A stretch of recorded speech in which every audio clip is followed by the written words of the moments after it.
추석 아침이었습니다. 해가 뜨기 전부터 저는 부엌에 나와 송편을 빚고 있었습니다. 새벽 4시, 아직 마당에 어둠이 가득한 시간이지만 저는 잠을 이룰 수가 없었습니다. 올해도 어김없이 찾아온 명절이지만 마음 한편은 늘 무겁습니다. 아이들이 온다는 게 기쁘면서도 왠지 모를 두려움이 앞서는 건 왜일까요? 손끝에 닿는 쌀가루 반죽이 차갑습니다. 30해가 넘도록 이 송편을 빚어왔지만 해마다 이 느낌은 익숙해지지 않습니다. 반죽을 치대는 손에 힘이 들어갑니다. 당신이 떠나신 후로 이 집은 예전 같지 않아요. 혼자 빚는 송편, 혼자 마시는 차 한 잔, 혼자 보는 텔레비전. 모든 게 혼자입니다. 부엌 창문 너머로 동이 트기 시작합니다. 희미한 새벽빛이 마당의 감나무를 비춥니다. 당신이 심으셨던 그 나무.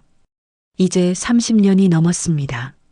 나무는 해마다 자라는데 저는 왜 자꾸 작아지는 것만 같은지 모르겠습니다. 올해는 다들 좋은 얼굴로 오려나.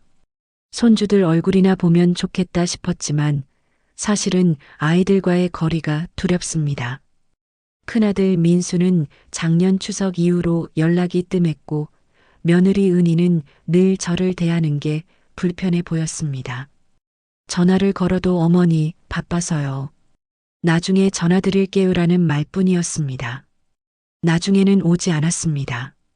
문자를 보내도 답장은 늦었고 가끔 오는 답장은 짧고 차가웠습니다.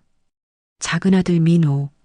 그의 생각만 하면 아직도 가슴이 먹먹합니다. 벌써 20해가 흘렀는데 여전히 그의 방은 그대로입니다.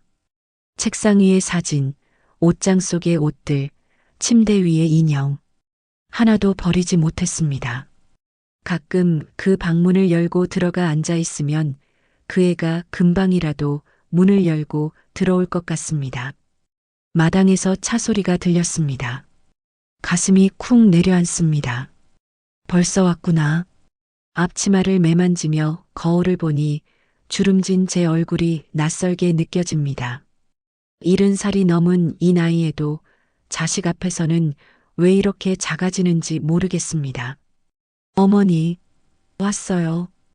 큰 며느리 은희의 목소리입니다. 밝게 들리지만 어딘가 의무적인 느낌이 듭니다. 왔니? 길은 안 막혔고? 좀 막혔죠. 명절인데 당연하죠. 은희는 큰 보따리를 들고 들어왔습니다. 손주 지훈이가 뒤따라왔지만 스마트폰만 들여다보고 있습니다. 제 얼굴은 쳐다보지도 않습니다.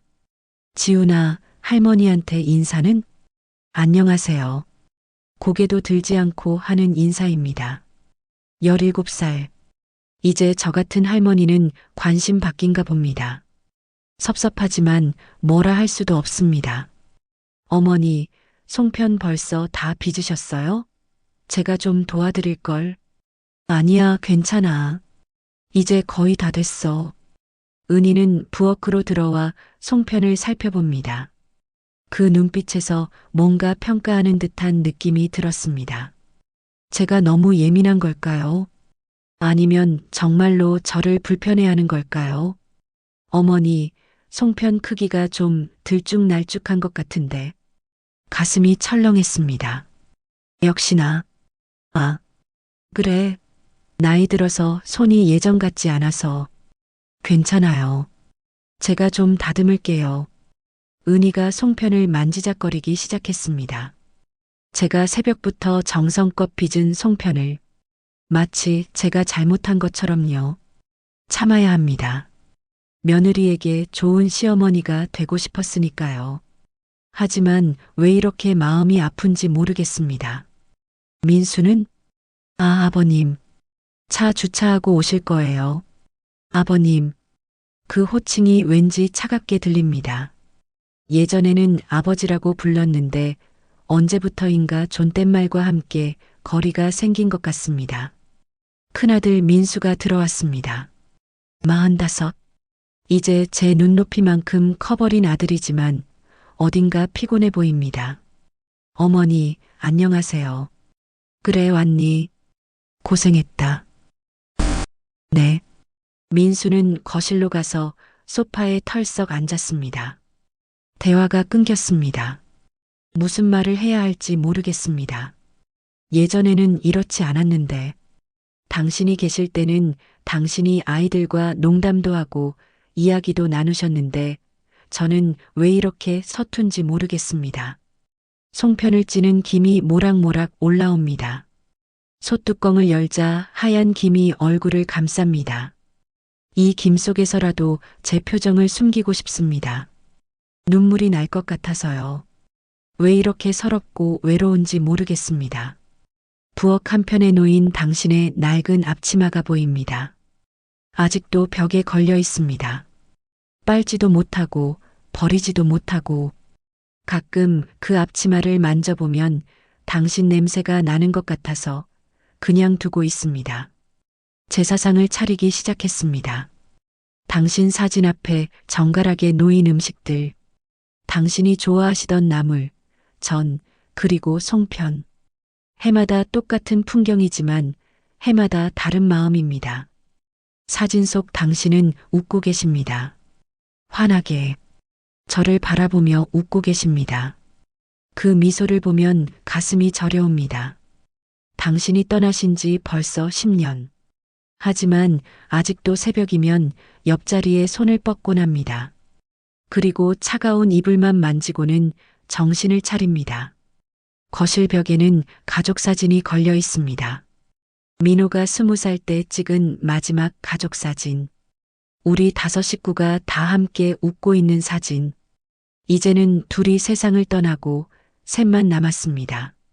아니, 사실은 저 혼자만 남은 것 같습니다. 어머니, 제가 상 차리는 거 도와드릴게요. 그래, 고맙다.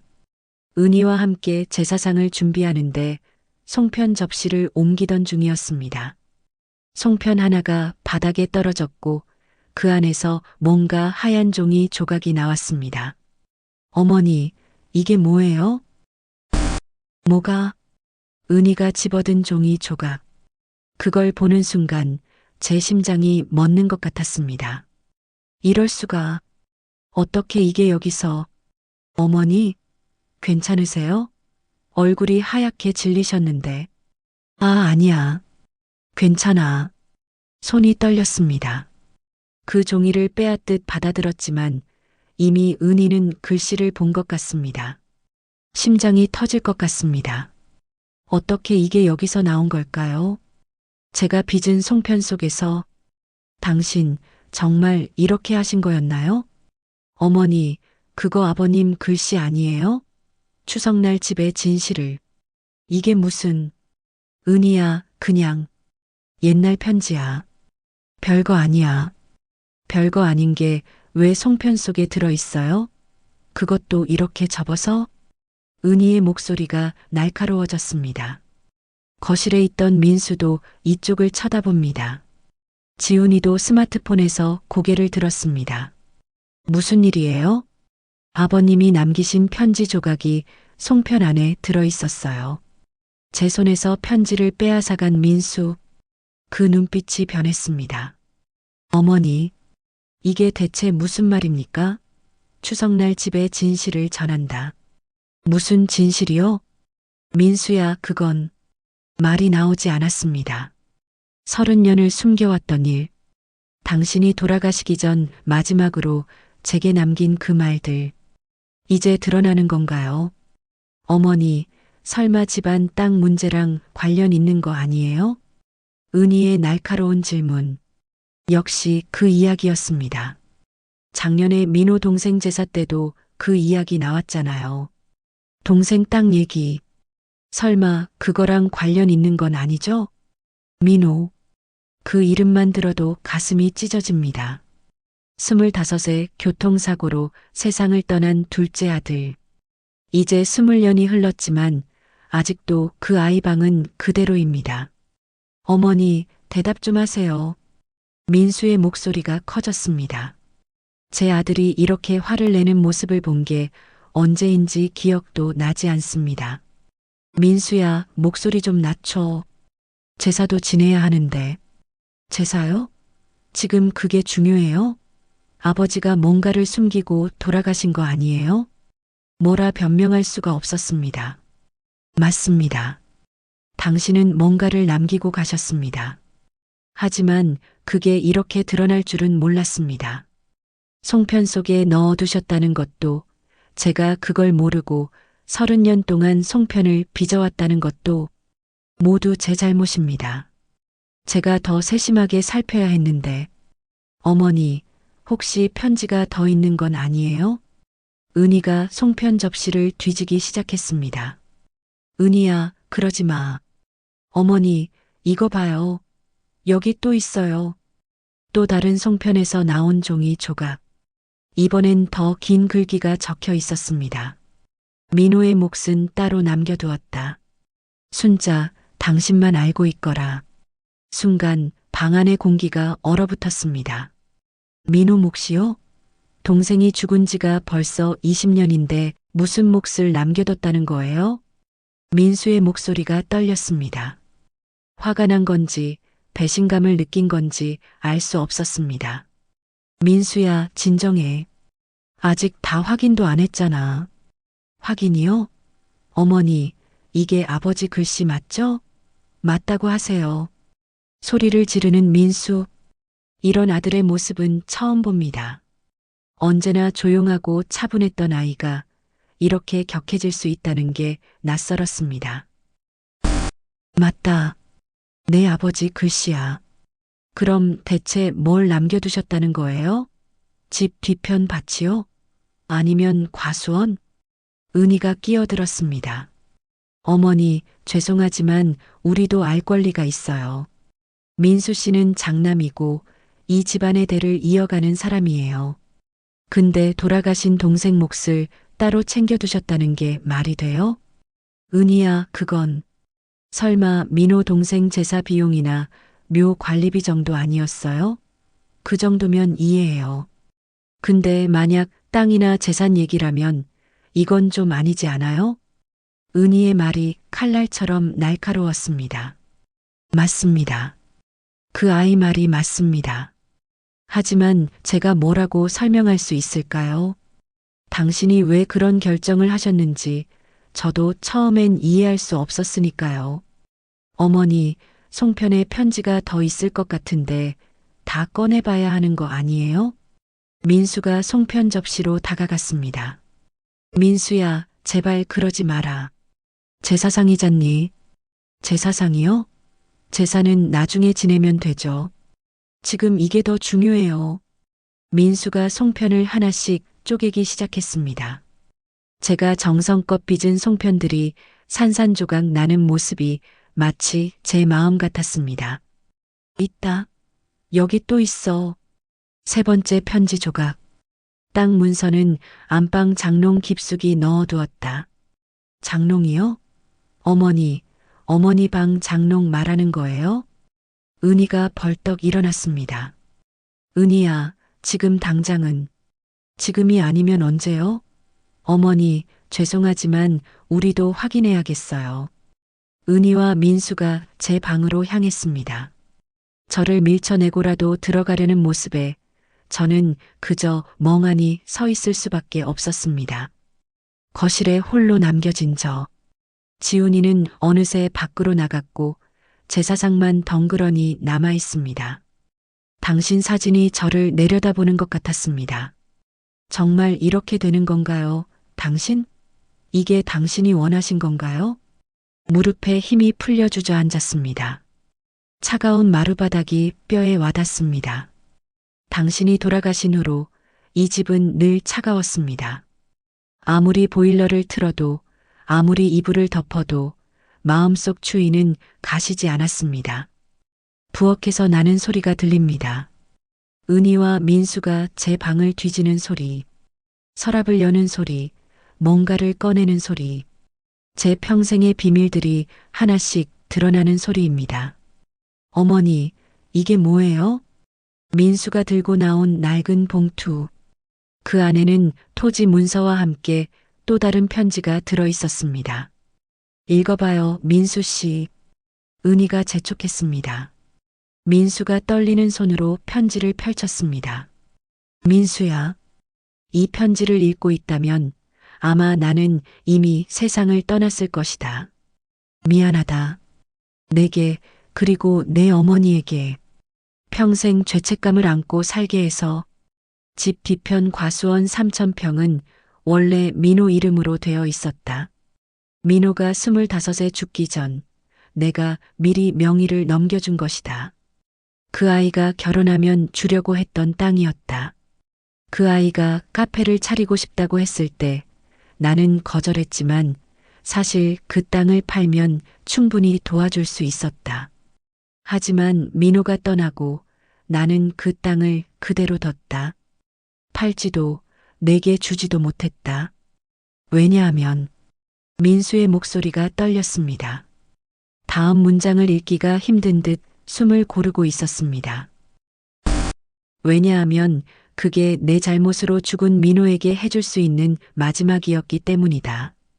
그 땅만큼은 민호의 이름으로, 민호의 존재로 남겨두고 싶었다. 못으로 죽은 민호에게 해줄 수 있는 마지막이었기 때문이다. 잘못이요? 무슨 잘못? 은희가 물었습니다. 계속 읽어봐요. 민수의 목소리가 더 떨렸습니다. 그날 민호는 내게 돈을 빌리러 왔었다. 사업 자금이 필요하다고. 친구와 함께 작은 카페를 차리고 싶다고 했다. 하지만 나는 거절했다. 너무 무모한 사업이라고 생각했고 그 아이가 실패할까봐 걱정됐다. 사실은 돈이 없어서가 아니었다. 그 아이를 믿지 못했던 것이다. 큰아들 민수는 안정적인 직장을 다니는데 민호는 꿈만 쫓는다고 생각했다.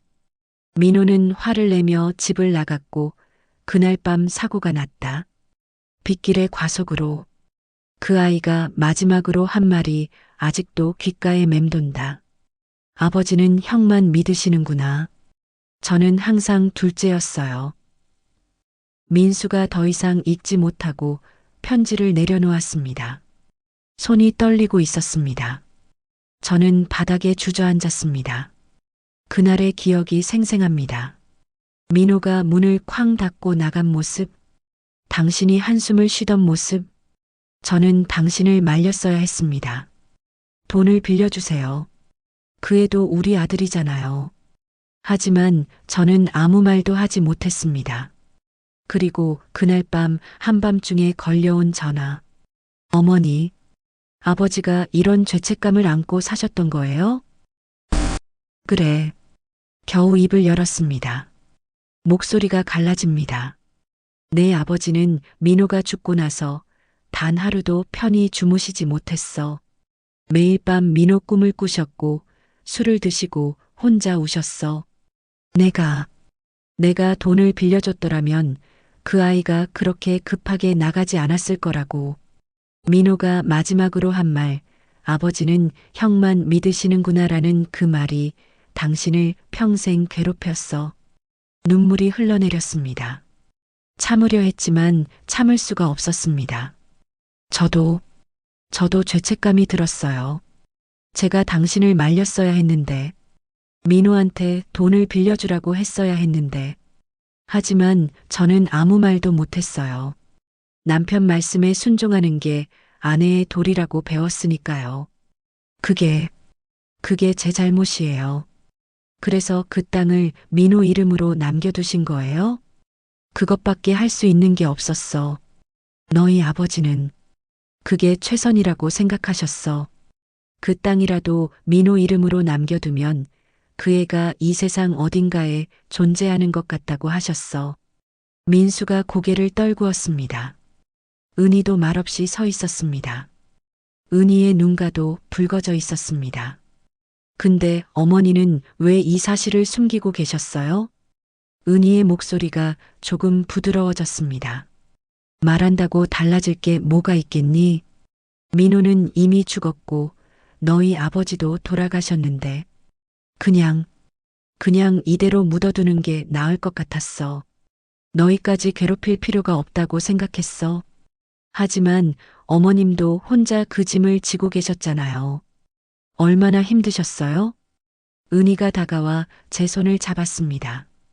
그 순간 제 안에 쌓여있던 무언가가 무너져 내렸습니다. 하지만 아버지는 이 편지를 남기셨잖아요. 송편 속에까지 넣어서요. 분명 이유가 있을 거예요. 민수의 말이 맞았습니다. 당신은 분명 이유가 있어서 이렇게 하셨을 겁니다. 어머니, 편지가 더 있는 것 같아요. 민수가 봉투를 뒤져 마지막 편지를 꺼냈습니다. 당신의 마지막 메시지. 순자, 그리고 민수야. 이 편지를 너희가 함께 읽고 있다면 다행이다. 나는 이 비밀을 무덤까지 가져가고 싶지 않았다. 하지만 살아생전에는 차마 말할 용기가 없었다. 민호의 땅은 민수 내게 주렴. 하지만 한 가지 조건이 있다. 그 땅에서 나는 수익의 일부는 꼭 어려운 청년들을 돕는 데 써다오. 민호처럼 꿈을 가진 젊은이들이 돈 때문에 포기하지 않도록. 그리고 순자, 당신 참 고생 많았소. 나 때문에 평생 힘들었을 텐데 말 한마디 없이 묵묵히 곁을 지켜줘서 고맙소. 민수도 잘 키워줘서 고맙고. 마지막으로 하고 싶은 말은 이거요. 땅이 중요한 게 아니오. 재산이 중요한 게 아니오. 가족이 서로 이해하고 용서하며 함께 사는 것. 그게 제일 중요하오. 민수야, 너희 어머니 잘 모셔드려라. 그리고 은희한테도 잘해드려라. 며느리가 시집살이 힘든 건 나도 안다. 우리 가족 다시 예전처럼 웃으며 지냈으면 좋겠구나. 추석날 모여서 송편 먹으며 옛날 이야기하고 웃고 떠들고. 그게 내 마지막 소원이다. 편지가 끝났습니다. 한참 동안 아무도 말이 없었습니다. 어머니, 민수가 저를 바라봤습니다. 눈가가 붉어져 있었습니다. 죄송해요. 제가 너무 몰랐어요. 민수야, 아버지가 그렇게 힘들어 하셨는지, 어머니가 혼자 그 짐을 지고 계셨는지, 저는 아무것도 몰랐어요. 민수가 무릎을 꿇고 제 손을 잡았습니다. 어머니, 용서해 주세요. 그동안 너무 무심했어요. 어머니가 얼마나 외로우셨을지 생각도 못했어요. 민수야, 괜찮아. 내 잘못이 아니야. 어머님, 은희도 다가왔습니다. 저도 죄송해요. 제가 어머님께 너무 차갑게 대했죠. 사실은 제가 서운했어요. 어머님이 저한테 마음을 안 여시는 것 같아서요. 은희야, 근데 지금 알았어요. 어머님도 저처럼 조심스러우셨던 거죠. 서로 다가가고 싶었는데 방법을 몰랐던 거예요. 은희가 제 손을 꼭 잡았습니다. 따뜻한 손이었습니다. 제사를 지냈습니다. 이번에는 진짜 마음을 담아서요. 당신 사진 앞에서 절을 하며 오랜만에 마음이 편안했습니다. 아버지, 편히 쉬세요. 이제 걱정 안 하셔도 돼요. 민수의 목소리가 떨렸습니다. 제사가 끝나고 우리는 다시 송편을 빚었습니다. 이번에는 함께요. 어머니, 이렇게 하는 거 맞아요? 그래, 은희야. 그렇게 반죽을 둥글게 말아서. 할머니, 저도 할래요. 지훈이가 스마트폰을 내려놓고 다가왔습니다. 그래, 우리 지훈이도 해보자. 손주와 함께 송편을 빚으니 마음이 따뜻해졌습니다. 어머니, 제가 앞으로 자주 올게요. 민수가 말했습니다. 그리고 어머니 혼자 계시지 마시고 저희 집에 오셔서 함께 지내시는 게 어때요? 아니야, 난 이 집이 좋아. 너희 아버지 계신 곳이니까. 그럼 제가 자주 올게요. 주말마다요. 나도 어머님 만나러 자주 올게요. 그리고 어머님, 제가 요리 배워서 맛있는 거 해드릴게요. 은희의 말에 웃음이 났습니다. 고맙구나, 은희야. 달이 떠올랐습니다. 환한 보름달이었습니다. 당신 보고 있죠? 우리 가족 다시 화목해졌어요. 당신 소원대로요. 마음속으로 당신께 말을 건넸습니다. 송편을 한 입 베어 물었습니다. 달콤한 맛이 입안에 퍼졌습니다. 30해 동안 빚어온 송편이지만 오늘의 맛이 제일 달콤하게 느껴졌습니다. 가족이 함께라서요. 당신의 마음을 이제야 이해해서요. 추석 보름달이 우리 가족을 비추고 있었습니다.